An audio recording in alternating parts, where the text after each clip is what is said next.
जीते जी नहीं समझ पाया मैं अपने पिता को कभी। जीते जी नहीं समझ पाया मैं अपने पिता को कभी।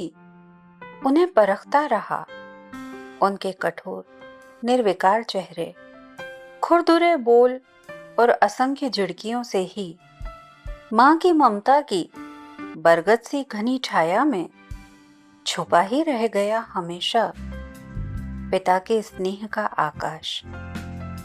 माँ की ममता की बरगद सी घनी छाया में छुपा ही रह गया हमेशा पिता के स्नेह का आकाश।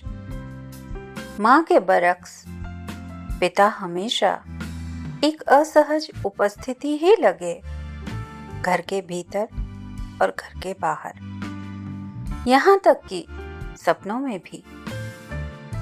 माँ को समझ लेना जितना सरल था, पिता को पढ़ पाना उस वक्त उतना ही कठिन। माँ को समझ लेना जितना सरल था, पिता को पढ़ पाना उस वक्त उतना ही कठिन। पिता बने रहे ताउम्र ईख के गांठदार डंठल जैसे ही कुछ, ऊपर से कठोर और भीतर से मुलायम। मैंने बचपन से होना चाहा था अपनी माँ की तरह मुलायम और भावाकुल, लेकिन मैं अनचाहे ही आज अपने पिता के जैसा हूँ।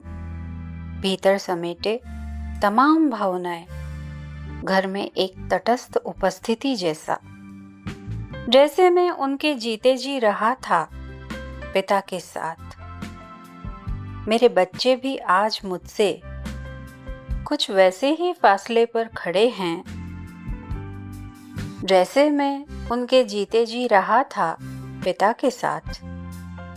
मेरे बच्चे भी आज मुझसे कुछ वैसे ही फासले पर खड़े हैं, लेकिन मुझे पता है एक दिन जाने अनजाने वे खुद भी मेरे जैसे हो जाएंगे पिता हो जाने के बाद।